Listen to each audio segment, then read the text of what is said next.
Today is all about one thing, that is building your vocabulary.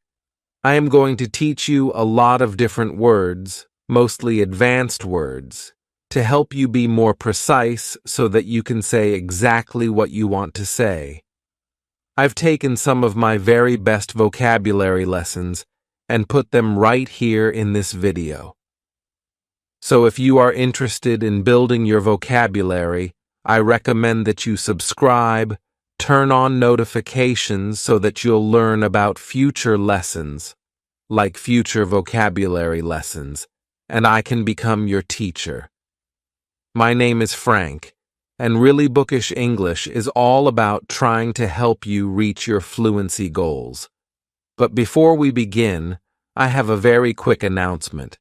Because if you would like to build your vocabulary, practice using new words and phrases in context, you will learn useful vocabulary, we do engaging speaking activities, and we warm up each lesson with something related to pronunciation or connected speech. There are also pronunciation video lessons included, and I'm going to teach you some of the language nuances, like when to use certain words and phrases. So click on the link down below if you'd like to read the transcript and PDF, and I hope to speak to you soon.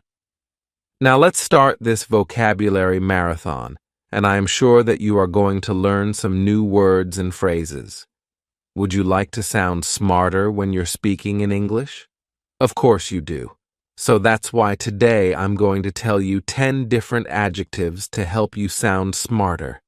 The adjectives that I'm going to talk to you about today are a little more academic, and they're great adjectives because they're very descriptive, very precise, and that is a great way to improve your fluency because you're better able to express your thoughts, your opinions, your ideas, and they just so happen to be 10 of my favorite adjectives that I like to use because I want to sound smart.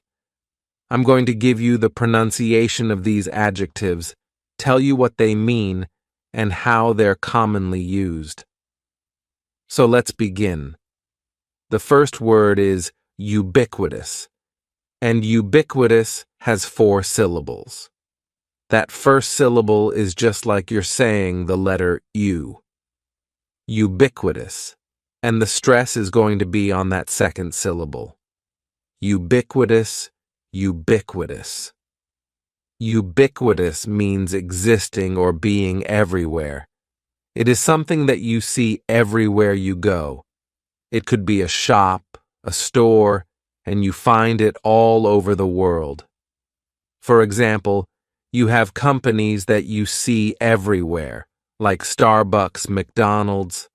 Wherever you go, whether you like it or not, you see these places. They are ubiquitous. It could also be used to talk about maybe a word, phrase, or expression that you might commonly hear that is ubiquitous. You hear it all the time. You wouldn't really use it to talk about a person that you see all the time because, again, there is only one person.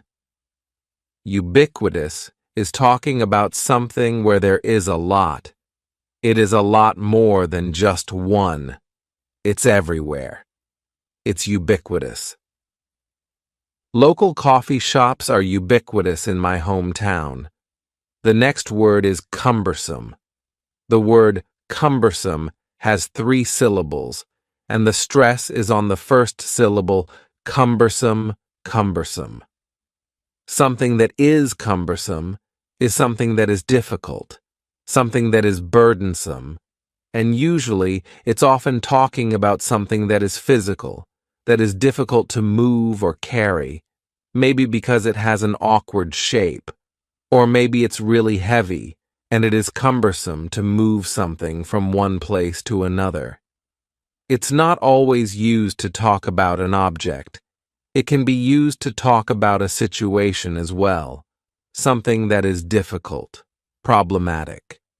We could say that it is cumbersome. It's a cumbersome situation, a cumbersome challenge, a cumbersome life. Moving the furniture outside was really cumbersome. The next adjective, and it's one of my favorites because, well, it kind of describes me, is facetious. Facetious has 3 syllables, and the stress is on that second syllable. It's like you're just saying the letter C for see. That first syllable has that schwa, that sound. Facetious, facetious. Facetious means not to be taken literal or serious, and I would say it's kind of in between a joke and a lie. And you're almost kind of teasing somebody when you're being facetious. You're saying something that is so ridiculous, it's so outlandish, that the other person or people shouldn't take you seriously because what you're saying is so ridiculous. You are being facetious. Don't listen to him. He's being facetious.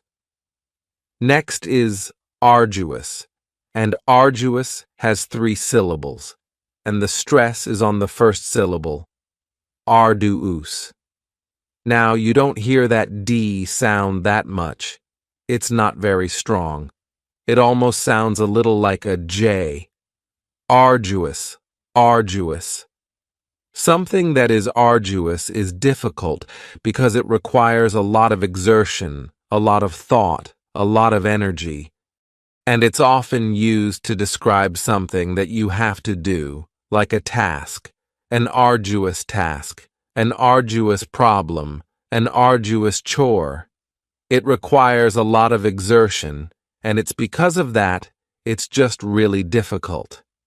It's arduous. Building the sandcastle was an arduous task. Next is presumptuous, and presumptuous has 4 syllables, and the stress is on that second syllable, and the S almost sounds a little more like a Z. Presumptuous, presumptuous. If somebody is being presumptuous, then that just means that they're showing little or no respect for others by doing something that they shouldn't be doing. They're being presumptuous, thinking that they can do this or that when they shouldn't do it. It's presumptuous. For example, if you go over to a friend's place, most of us don't just walk inside their home or apartment. You knock on the door because it's polite, it's respectful. If you just walk inside like you own the place, then you would be presumptuous. It was presumptuous of him to think that this was a date. She just thought they were friends. Next is pensive, and the pronunciation is very easy. Just 2 syllables, and the stress is on that first syllable. Pensive, pensive. Now, if somebody is pensive, that just means that they are in deep thought. They're really thinking about or reflecting on something. It's almost like a dreamlike state. You're in such deep thought, you've just tuned out the rest of the world. You would say that this person is pensive, or somebody might look pensive. Usually, if somebody is pensive, it's because something requires that deep thought. It could be something serious. It could be something bad or unfortunate that makes somebody pensive and really have to think about something. She's thinking about her friend in the hospital. She looks pensive. The next adjective, which is another one that I really like, is circuitous, and circuitous has 4 syllables, and there's a few things going on with the pronunciation. In the first syllable, that C is going to have more of an S sound, circuitous. The stress is going to be on that second syllable, and that CU is kind of like you're saying the letter Q, circuitous, circuitous. Circuitous is talking about a very roundabout way to get somewhere, where you're just not taking the most direct route, and I think we've all probably tried to go somewhere, and maybe we got a little lost, and we went way out of our way, and we ended up taking a circuitous route. Frequently, it's used with this word when talking about the direction that you go, a circuitous route, a circuitous path, and it is just this windy, roundabout way that you try to go and get somewhere. Circuitous. We took a circuitous route to reach our destination. Next is conscientious, and this is a great adjective to describe maybe yourself or someone else, and I think the pronunciation is what makes many learners avoid this word, because they look at it and think, what's going on there?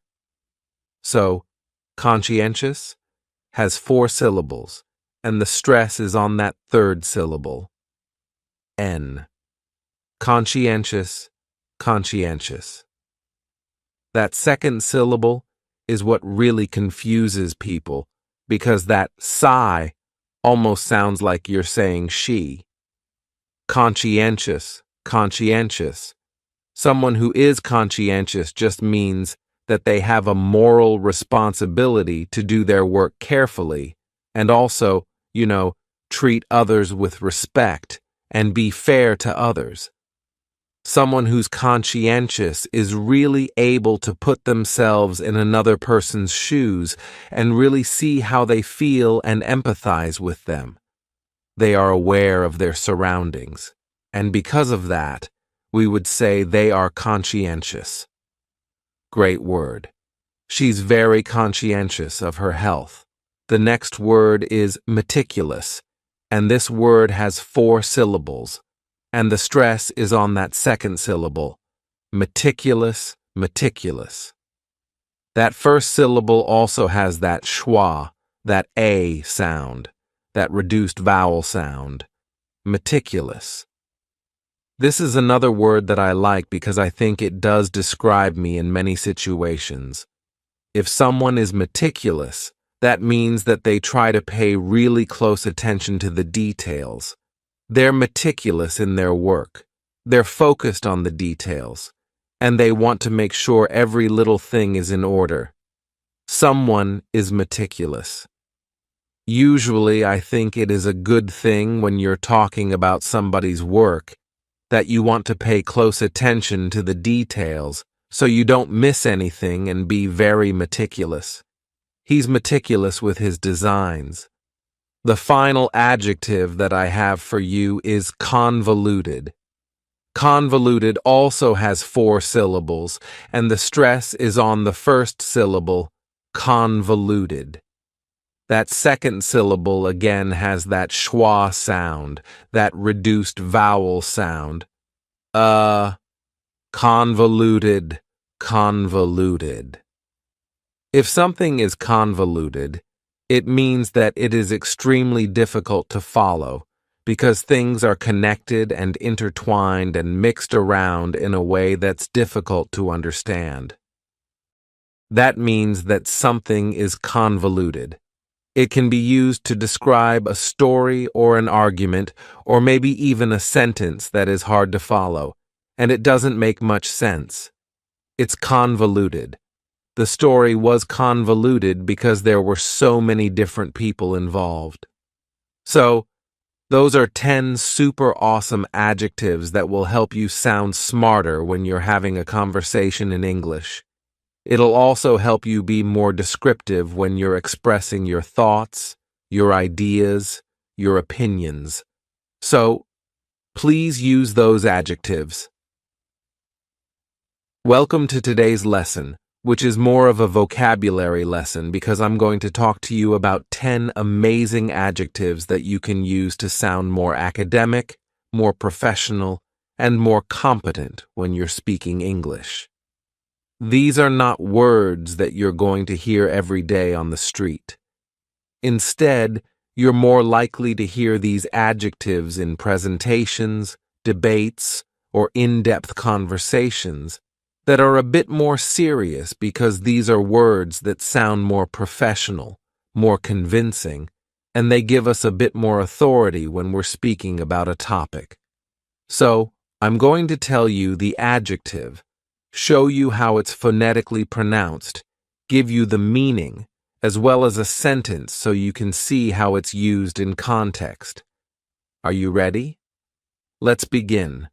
So, the first adjective I have for you is germane. Now, this is 2 syllables, and the stress is on the second syllable, germane. It means that something is relevant, that it is closely related to something else. We could use it in a sentence and say, your statements are not germane to the central argument. The next word, and it's one that I really like, is preposterous. This adjective has 4 syllables, and the stress is on that second syllable, preposterous. Remember that OS has that schwa, that sound. This means that something is contrary to reason. It's just ridiculous. It's absurd. The way it's used is somebody would usually say something, and it's ridiculous, it's absurd, and the other person would say, that's preposterous, that's absurd, and that's preposterous. You're not gonna like this video, that's preposterous. Next is a very cool word, perfunctory. Perfunctory has 4 syllables, and the stress is on that second syllable, that funk. Perfunctory. That third syllable has the schwa, and it's going to end with that long E sound. Perfunctory, perfunctory. If something is perfunctory, it means that you're doing something out of routine. You're doing it without even thinking about it. It's habit. It's a ritual. You just do it in haste without giving it much thought, and we would say that it is perfunctory. When she saw us, she gave us a perfunctory smile. The next adjective is truculent, and this word has 3 syllables, and the stress is on that first syllable. Keep in mind that xiu is pronounced like you're saying the letter Q, trq lund. That last syllable has the schwa, truculent. If somebody is being truculent, that means that they're being fierce, a little cruel, kind of very aggressive, aggressively hostile. If someone's being truculent. So it's not a good word. It kind of means that this person is upset with you, maybe because of something you said, and they're just being a bit cruel, they're truculent, they're standoffish. Sometimes when I've had a really bad day and I don't want to talk to people and I'm just upset, I can be kind of truculent with others. If they're trying to approach me and I don't want to deal with anybody, I can be truculent. A great example would be in politics. People maybe do something wrong and the media wants to talk to them about it and they're angry. They don't want to speak to the media and they might be truculent. So we could say politicians are sometimes truculent with the media. Another great word is this one right here, austere. This has 2 syllables and the stress is on that second syllable with that long E sound, austere. If somebody or something is austere, it means that they're very severe in their manner. They're very strict, or even without excess. Austere. Her austere manner intimidated the students. The next adjective, which is one of my favorites, is capricious. This word has 3 syllables, and the stress is on the second syllable. Keep in mind that the first syllable has that schwa sound. K-precious. Capricious. If someone or something is capricious, then that just means that they are subject to sudden or even unpredictable change. Capricious. You could say a person is capricious. Perhaps the weather is capricious, or maybe even your plans are capricious. They're subject to change. I could use it in an example sentence and say, I can never get her to commit to a time because she's so capricious. Next is the word defamatory. and this word has 5 syllables, and the stress is on that second syllable. Defamatory. It's not a good adjective, because if something is defamatory, we're talking about false or unjustified harm caused to one's reputation. We could use it in an example sentence and say, "The president's defamatory remarks startled everyone."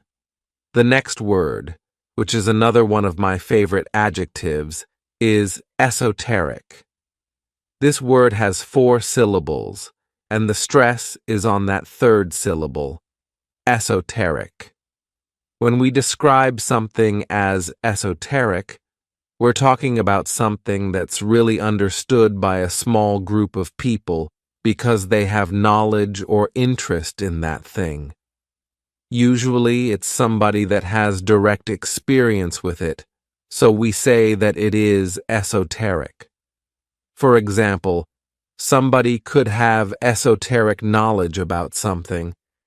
Maybe they have an esoteric experience because there's just a few people that really understand and know what it's like. I spent 6 months in the woods hiking the Appalachian Trail. It was an esoteric experience. Another great adjective is nascent, and this word has 2 syllables, and the stress is on that first syllable. It has the long A sound, nascent. That second syllable has that schwa, nascent. If something is nascent, then that just means it's beginning to exist or beginning to develop. It's at the early stages. It is nascent. We can use it in a sentence and say, "The project is at a nascent stage of development." Another very cool adjective is quintessential, and this word has 4 syllables, and the stress is on the third syllable, quintessential. When we say that something is quintessential, it means that it is representing just the most perfect example. It's quintessential. Now, let me give you the quintessential example sentence. Bookish English is the quintessential channel to learn, practice, and improve your English skills. If you agree with that last sentence, please, please, please show us some love and hit that like button down below. Welcome to today's lesson. It is a super awesome, amazing vocabulary lesson because I'm going to teach you 10 different verbs to help you sound smarter. I say that they help you sound smarter because these are more advanced verbs. These are advanced vocabulary words that are very specific, very precise, that you can use in certain situations so that you can perfectly express your ideas, thoughts, and opinions and say exactly what you want to say. These verbs are going to help you do just that.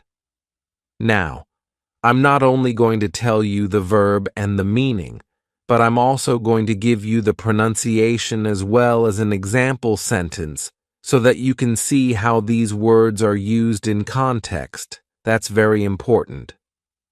So without further ado, let's begin. The first word is to admonish, and admonish has 3 syllables, and the stress is on that second syllable, mon.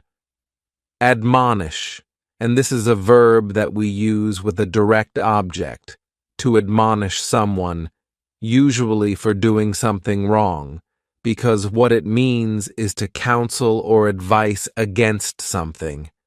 It's kind of like you're scolding somebody in a way, but not because you are super angry and they did something really terrible, but they just did something wrong and it's not correct. Maybe it was a little rude, just interrupted me again while I was admonishing you for interrupting me. Have you ever been admonished for doing something?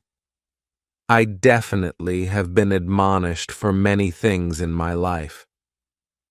The parents admonished their child for telling a lie. The next wonderful verb is to advocate. This word has 3 syllables, and the stress is on that first syllable. Advocate. To advocate means to show strong support for something. It could be support for a policy, it could be support for an issue, and you advocate for it. We often use it with the preposition for.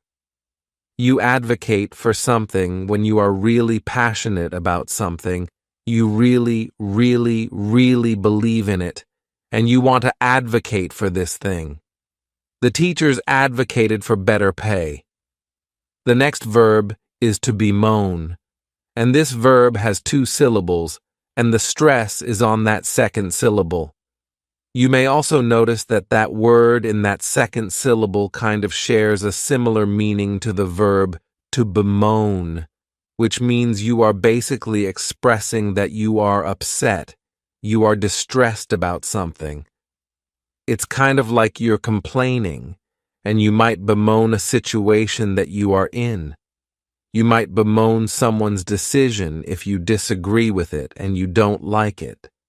You're not very happy with something that happened, and you bemoan the situation. She bemoaned having to look for another flight. The next verb is compel. This word has 2 syllables, and the stress is on that second syllable. Compel. What it means is to force or drive or maybe even encourage somebody to do something, some course of action, to do something that you want them to do. You really want to convince them to do something. Sometimes it can be done by force. You compel someone to do something because maybe you're threatening them in some way, shape, or form, and you are compelling them to do what you want them to do. The power of Chrysler compels you.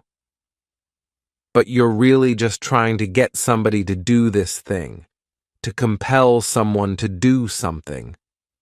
The police compelled him to tell the truth. The next verb is a good one. Embezzle. To embezzle, this verb has 3 syllables, and the stress is on that second syllable. Embezzle. What it means is to take money or maybe even property, but most of the time we're talking about money, and to do it in a fraudulent way. People are creating some false records, some false receipts, and they are taking that extra money and stealing it, and they are embezzling the money. You can embezzle money from a company. You can embezzle money from a bank. Lloyd Gross is a fictional salesman we invented to, how do I put this, steal from the company, embezzle, to commit fraud. I just got fired from Sweden's because you were embezzling. Now if you do this, it's a crime. So it is not a good verb. It's not a verb that you want to be associated with. The accountant embezzled millions of dollars from the company. The next verb is extol. To extol, this word has 2 syllables, and the stress is on that second syllable. Extol. What it means is to praise highly, to give a lot of high praise to someone or to something. Oftentimes you might extol someone during a eulogy if there is a funeral and a person is giving a eulogy and talking about the person that has passed away. You want to talk about all the good things that this person did. You want to give them a lot of praise, and you would extol this person. You can also use it talking about places or things if you really just want to speak highly of it. Extol. She extolled the beauty of modern art. Next is the verb impugn. To impugn, this word has 2 syllables, and the stress is on that second syllable. What it means is to claim that something is false, to say that, to challenge it, and say that it's not true, and kind of cast doubt upon this situation or even this person. So, because of a few bad apples, and impugn an entire continent. I'm impugning a continent. A lot of times you might hear it with the word character, to impugn someone's character, basically saying that this person should not be believed, that they say things that are false, they're dishonest, and you're trying to cast doubt over the things that this person is talking about when you impugn someone's character. Mr. Chairman, if she's going to impugn his character while he's speaking, it's not a good verb. It's not something that we should try to do, but this is a situation that happens, and it's a great way to describe it, to impugn someone or something. They tried to impugn her character with false accusations. Another great verb, which is one of my favorites, is obfuscate. This verb has 3 syllables, and the stress is on that first syllable. Obfuscate. What it means to obfuscate something is to confuse or bewilder, and just try to create a confusing situation so that it's really difficult to understand. You might hear it being used. They want to obfuscate a situation. They want to obfuscate an issue. They want to obfuscate a policy. It happens a lot, I think, in politics when you're trying to get people to believe one thing or another thing, and some people try to obfuscate certain issues. The oil companies tried to obfuscate the benefits of wind energy. The next verb is placate. This word has 2 syllables, and the stress is on that first syllable. Placate. What it means is to appease by giving something up. You're giving up some concession in order to try and get something that you want, to placate someone. For example, if somebody is upset with you, you did something wrong. You will do something for this person. You'll give something up. You are trying to placate them in order for this person to forgive you, to be okay with it, and just to move on, to placate someone. Nothing she could say or do would placate him. Another great verb is repudiate. This verb has 4 syllables, and the stress is on that second syllable, repudiate. This means to reject something, to reject it with disapproval because there's no authority in this thing that people are trying to say or do, to repudiate someone, or you could repudiate something. For example, at work, if you are the manager and you have employees and they make a request, you could reject it and say no. I don't like it. This is a terrible idea. You would repudiate this. Senator Eleanor Princess Shaw doesn't bother you at all. Your son repudiates so many of your more controversial policies. No, it was refused, rejected, rebuffed, repudiated. It's kind of a confrontational word because if you repudiate something, then you're really letting the other person know that you're a bit unhappy, that you don't like this, and you are rejecting it. You repudiate it. The professor repudiated the student's request to postpone the exam. So, right now, I would like to advocate for you to write us a comment and let us know an English word that you have recently learned. It can be any word, a noun, an adjective, a verb. Just let us know. We love hearing from you in the comments. If you don't write us a comment, I'm not going to bemoan the situation. I'm not even going to admonish you, but we would really appreciate it. And if you do, I will placate you by coming out with another lesson next week.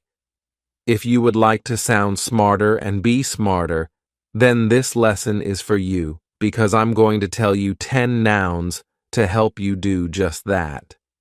Many of you out there have said you would like to learn more advanced vocabulary words, and that's what these 10 nouns are.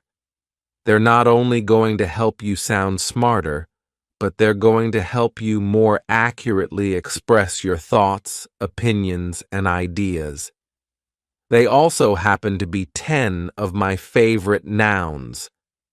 So, as I go over these nouns, I am going to give you the pronunciation, tell you the meaning, as well as talk to you about how they're used in context. So, let's just get this show on the road. The first noun is this one right here. Quid pro quo. It is 3 words. Each word is only 1 syllable. And if you're saying it together, the stress is kind of on that first word and that last word, quid pro quo. What this means is it is something that is given or even taken in return for something else. So it's kind of like you're doing a favor for someone in exchange for something else, and that would be considered quid pro quo. Often we hear this when talking about politics. Somebody gives a politician money, and then that politician does something in return for them, and they would refer to it as quid pro quo. Quid pro quo, Mr. Powers. I need some quid pro quo from you. Or maybe you're negotiating with somebody, and you're like, I'm gonna need a little quid pro quo if I do whatever favor it is for you.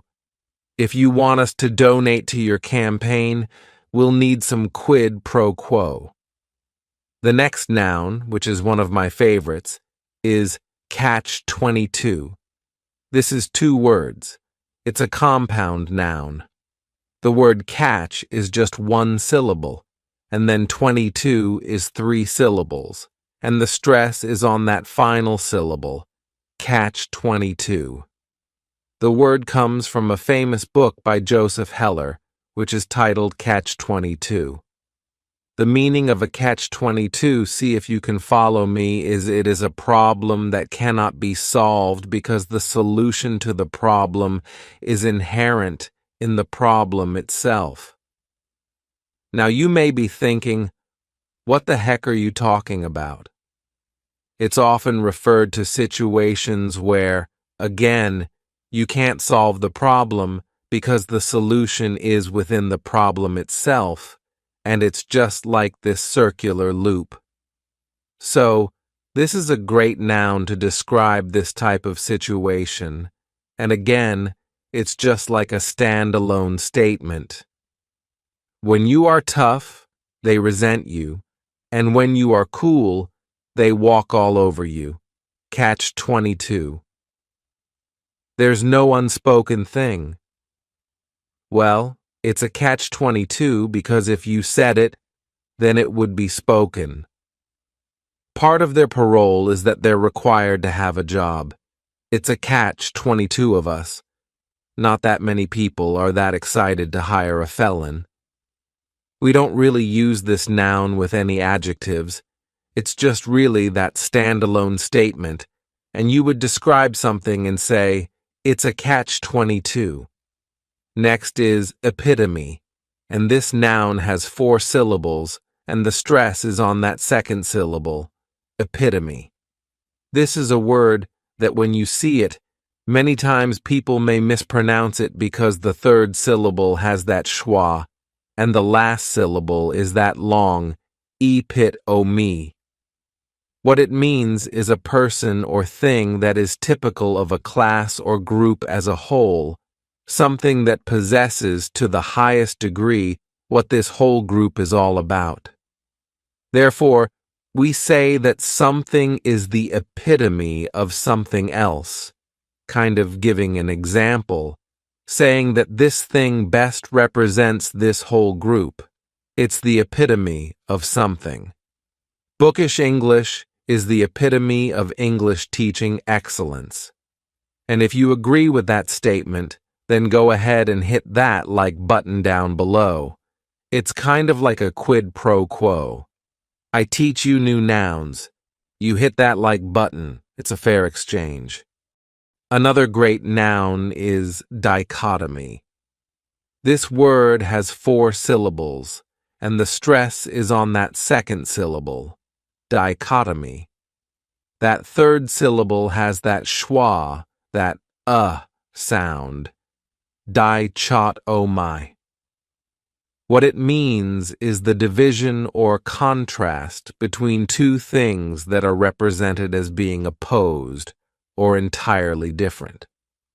So, let me give you a couple of examples of a dichotomy. You could have science and religion, two things that you can compare, and they're kind of opposed to each other in some ways. Also, city life and country life, completely different, but we can still compare them. When using this noun, you say the two things that you're comparing. Dichotomy of good and evil. From the entire dichotomy of jock artists. Often we use it with the preposition between. You talk about the dichotomy between two things.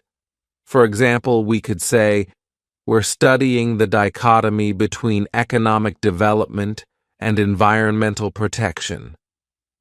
The next noun is myriad. This word has 3 syllables, and the stress is on that first syllable. Mere sounds like mere, myriad. A myriad is a very great or indefinitely great number of things. Often it can be used as a synonym for various. You talk about a myriad of something. There's a lot of variety. There's a great number of these things. There's a myriad. There is a myriad of trees in the forest. The next noun is credence. This word has 2 syllables, and the stress is on that first syllable. Credence. What it means is the belief as to the truth of something. That you're there's a belief, and it's showing that that belief is true. I never gave these stories much credence. He's a criminal and a terrorist. People aren't going to give him credence. And though we give them no credence at all, Larry. Often you may find this noun with the verb give. Something gives a belief credence. It makes it seem a little more true. For example, the email they discovered gave credence to his unethical behavior. Next is malaise. This word has 2 syllables, and the stress is on that second syllable. Malaise. This is not a great noun. The reason I say this is because its meaning is a vague feeling of physical discomfort or uneasiness as an early sign of an illness. So, if somebody is just starting to feel ill, then it's very possible that they might experience malaise. I experienced bad headaches and malaise before deciding to go to the doctor. The next noun is sycophant, and this noun has 3 syllables, and the stress is on that first syllable. The spelling may throw people off to the pronunciation, but that syc is just pronounced sick, sycophant. The meaning of a sycophant is a person that tries to gain attention by flattering wealthy or influential people. So, this is not a good noun. You don't want somebody to call you a sycophant because it basically means you're sucking up to somebody else for no real reason. It's pathetic. Yeah, it's not good. Some sycophants in the media refuse to acknowledge the political corruption. Another great noun, which is another one of my favorites, is a dilettante, and this word has 3 syllables. And there's kind of like a stress on that first and last syllable. Dilettante. The reason I say it's one of my favorites is because I guess I could be considered a dilettante. Many of us can be considered dilettantes because its meaning is a person that cultivates an interest in something without really learning in-depth information. I think this just happens with people all the time. We become interested in a topic, and we learn a little bit about it so that we can converse with our friends and have discussions, but we have difficulty really debating this topic with facts and information because we just don't know enough. They will remain dilettantes in war and tourists in Vietnam. What's your point? Your knowledge is a mile wide and an inch deep. Do you know what that makes you? A dilettante? But if somebody calls you a dilettante, then it's probably not in a good sense because they're probably referring to you, saying that, well, you're a person that you think you know a lot, but you really don't. You want to think she knows a lot about health and nutrition, but she's really a dilettante. The next noun is zenith. It has 2 syllables, and the stress is on the first syllable, zenith. When talking about the zenith, you're talking about the top, the peak, the highest point or state of something or someone's condition. So, if you are at the top, the highest point, then you are at the zenith. It basically implies that you're not going to go any higher. So it's like saying you've reached the top. You're not going to go any higher, and things are just going to start going downhill from here. His athletic career has reached its zenith. So, I hope some of these nouns were new for you, and now that you've learned them, you can go out and practice using them so that you can improve your overall English fluency. Today, I have a vocabulary lesson for you, and these words are all adverbs. They are advanced adverbs, and every single one of them ends in lie.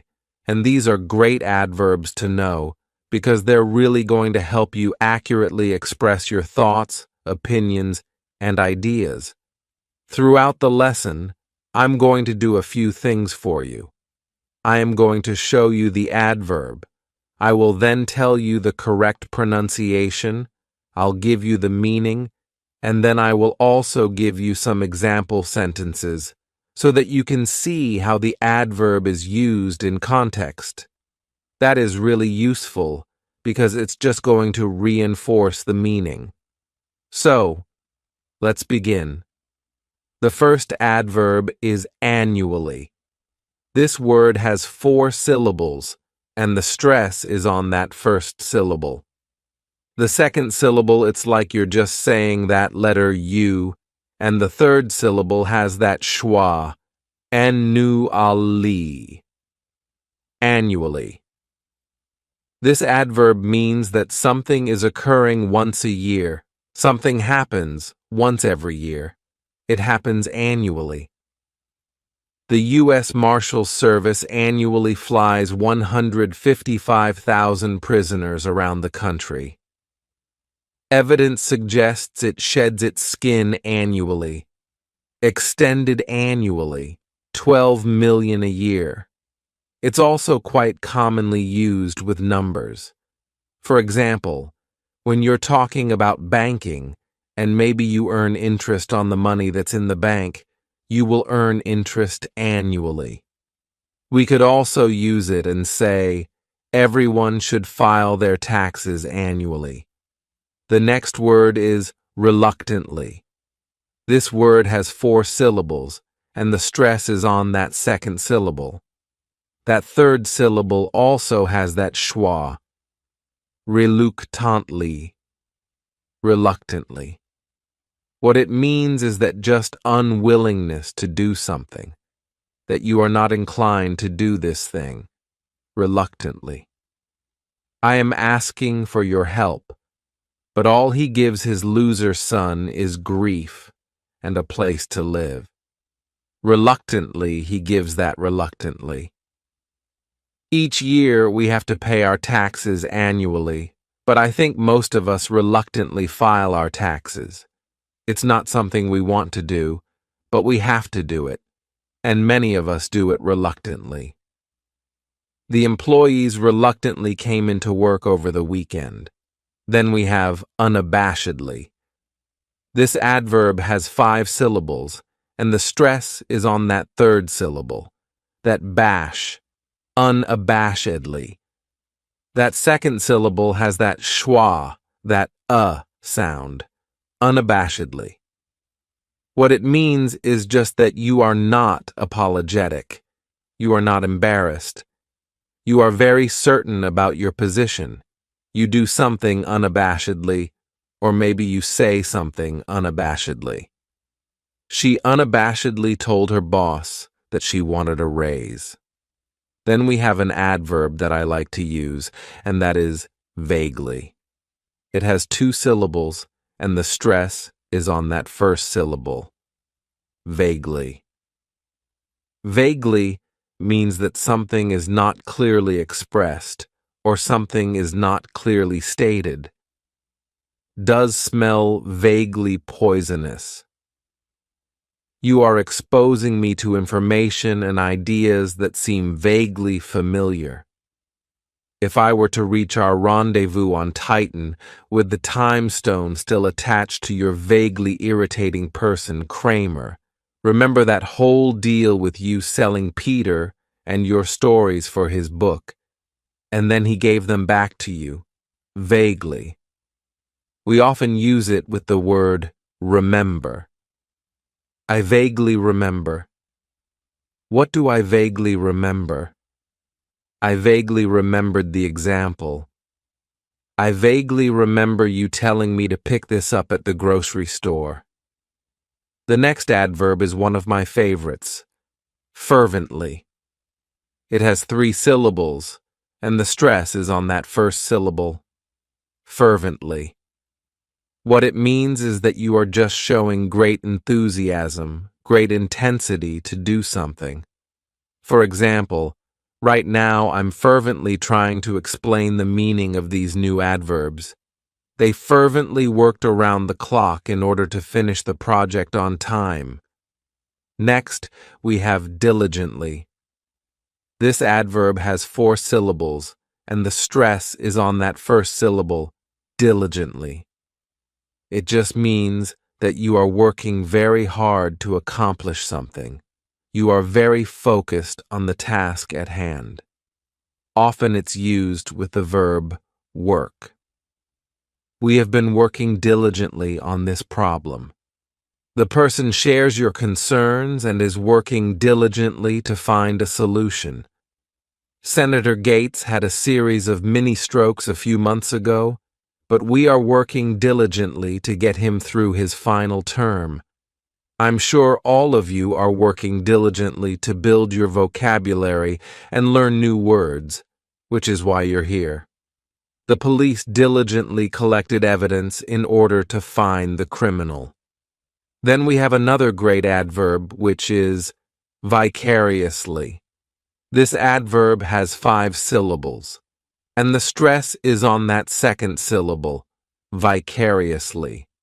The third syllable, it's like that letter I just has that E sound, and the fourth syllable has the schwa, vicariously. What this adverb means is imagining a situation through the eyes of another person. Okay, and it's often heard over and over again in the same way. You live vicariously through another person. So if somebody else has this exciting life going on, and you're trying to imagine it, you might tell them, "Wow, I am going to live vicariously through you." Yes, I live vicariously through you. Remember, oh, I'm going vicariously through you guys.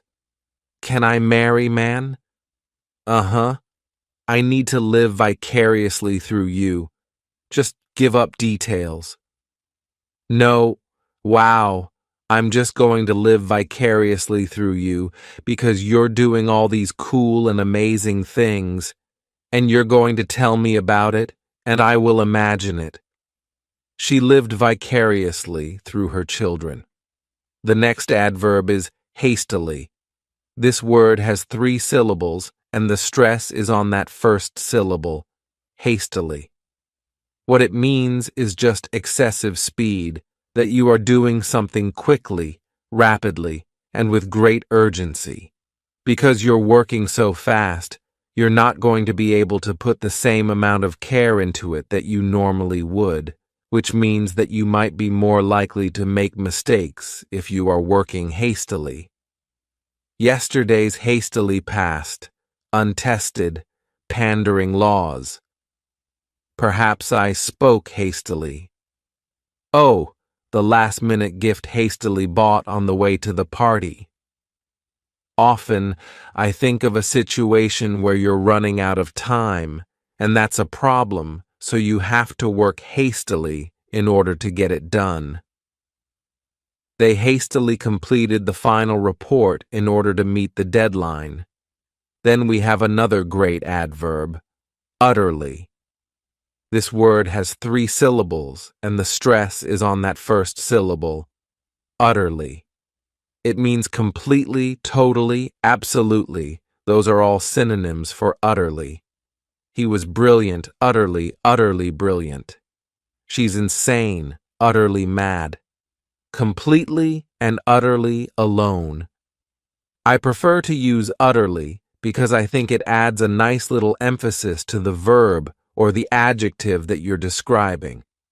For example, his outfit is utterly ridiculous. Next is intently. This adverb has 3 syllables, and the stress is on that second syllable, intently. So this word means that you're just giving all of your attention to something, that you are sharply focused on this thing. I'm sure he's pressing his ear up against it and listening intently. Why is he watching us so intently? You are intently listening to someone. Maybe you are intently watching something. Are you guys intently watching this video? I hope so. I hope you listen intently to our lessons. So we work diligently to come up and create new English lessons for you guys each week.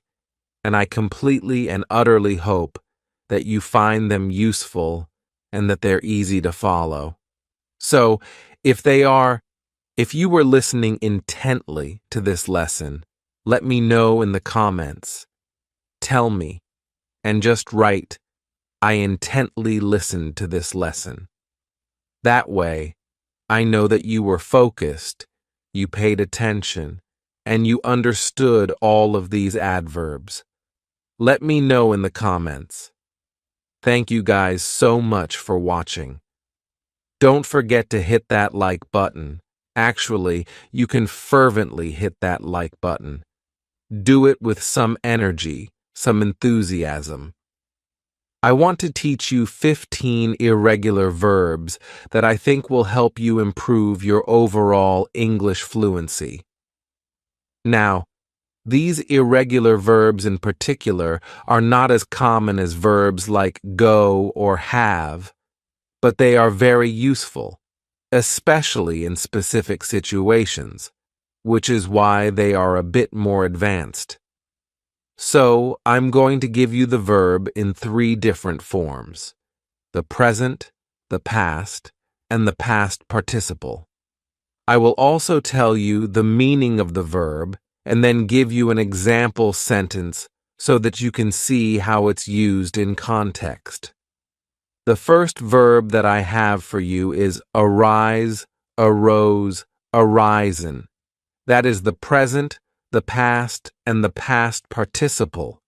And this just means to become apparent, to notice something. So, to give you an example, I could use it in the past and say, new problems arose last week, which delayed the project. If you were working on something and problems arose, then that may delay the work that you're doing. Problems arose. Then we have the verb bear, bore, born. Notice that with the past participle, You may find it with the E or without the E. This verb has a few different meanings. It can mean to turn slightly in one direction. It can also mean to accept something that is unpleasant, or to give birth or produce. So, let me give you a few example sentences. I could say, if I'm giving directions, you need to bear to the left, or you need to bear to the right. This is a common way in which this verb is used in the present tense. Or perhaps I could say, he was the leader and bore the responsibility of his team. It was his team, so he bore the responsibility and had to accept maybe something unpleasant. Finally, I could use it in the present perfect and say, the apple trees have borne plenty of fruit this season. They have produced plenty of fruit, have borne. The next verb I have for you is behold, beheld, beheld. So the past and the past participle are the same, and this verb just means to see or observe something. Often, I think you may hear it being used in the context of showing somebody something that you want them to see, and you'd say, behold, behold my water bottle. Now, you'd want to show somebody something a little more exciting than a water bottle, but you get the idea as to how somebody might use this verb, behold, and then they would show somebody something that is important or maybe even a little surprising. The next verb is creep, crept, crept. Now, this verb means to move slowly and carefully in order to avoid being heard. You don't want anybody to notice you. You don't want anybody to hear you, so you might creep through a room. That's kind of how I was going to use it in my example, and I was going to say, last night I crept into the kitchen and took a cookie. And that's actually a true story. Yes, last night I did. I crept into the kitchen, and the reason that I crept into the kitchen is that, well, I felt a little guilty. So I just didn't want anybody to hear me, and I crept into the kitchen. Notice how many times I say these verbs. I do that for a reason, so you will hear it again and again and again, because this works. This will help you remember. Then we have deal, dealt, dealt.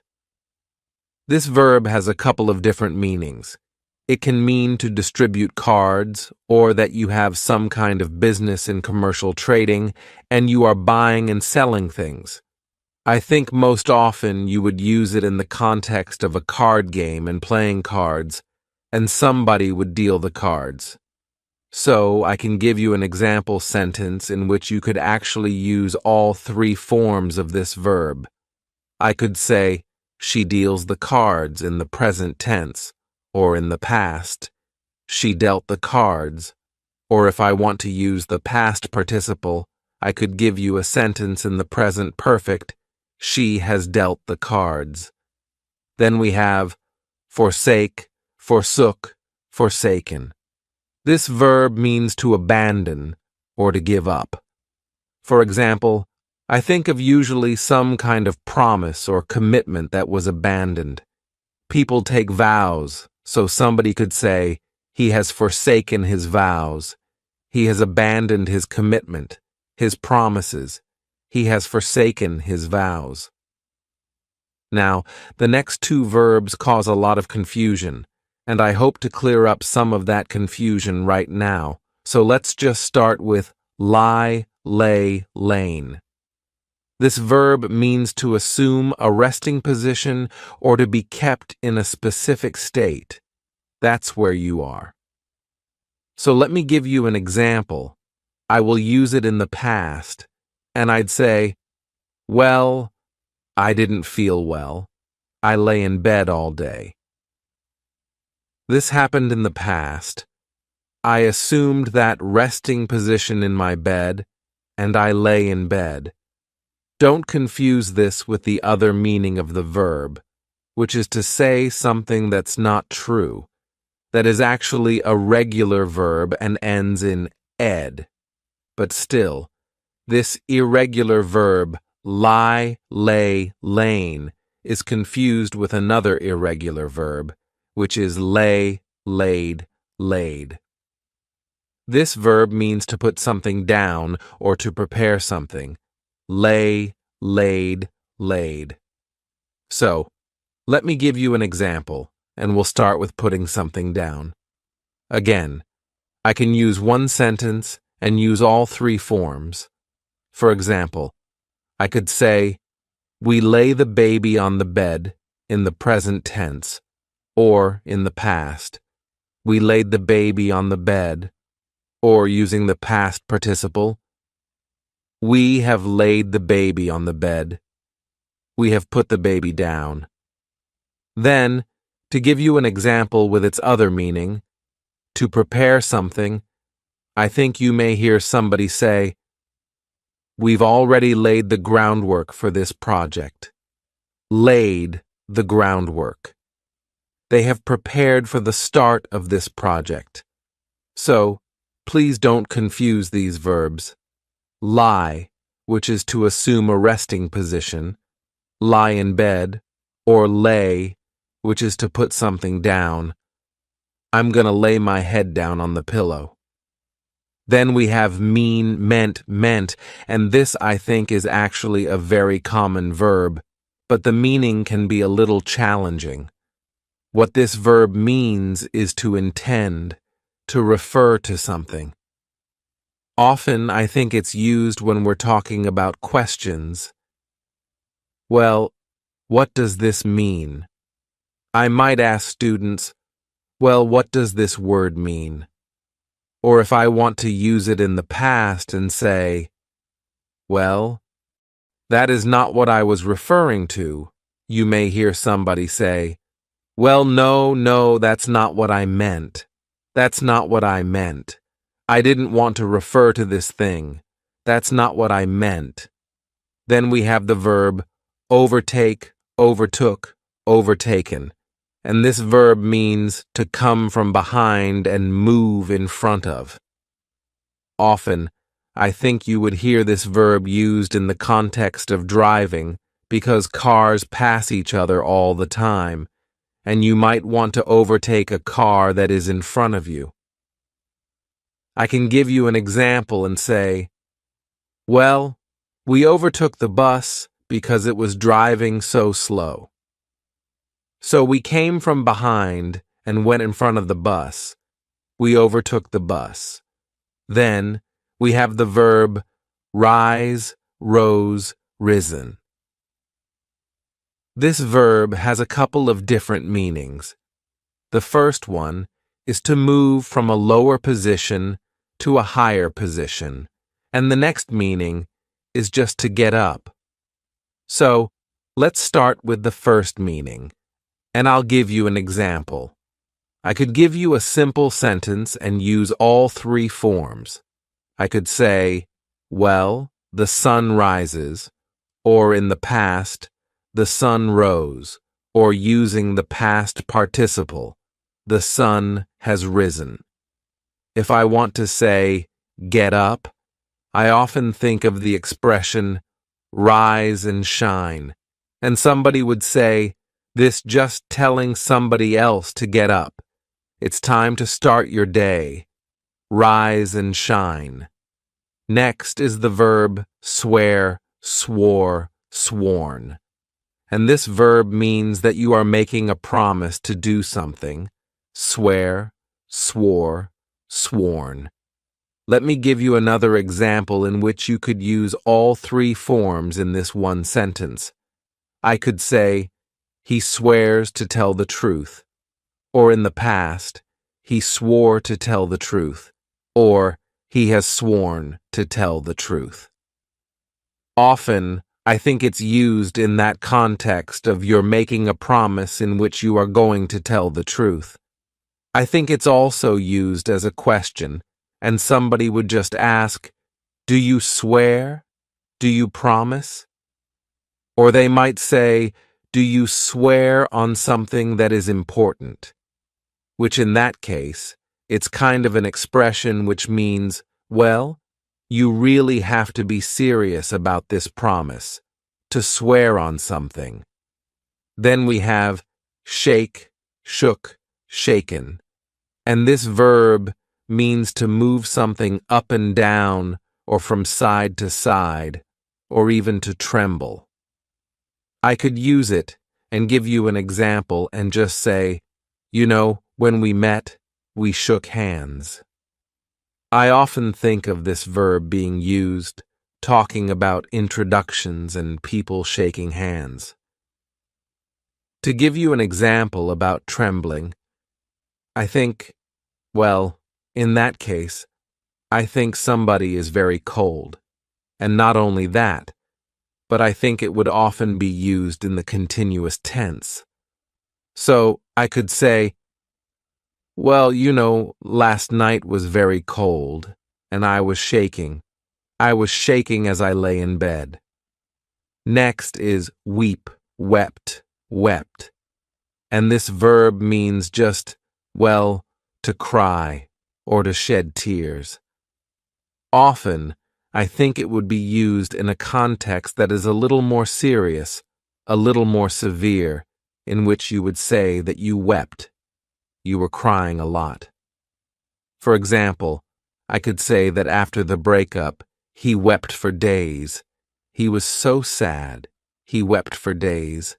Then we have withdraw, withdrew, withdrawn, and this verb means to remove something or to take something back. When I think of this verb, I think it's often used in the context of money, and you could say, well, she has withdrawn all her money from the bank account. She has removed it from her account. Or maybe you want to apply for a job, and then you decide that you don't want it. And I can give you an example and use all three forms.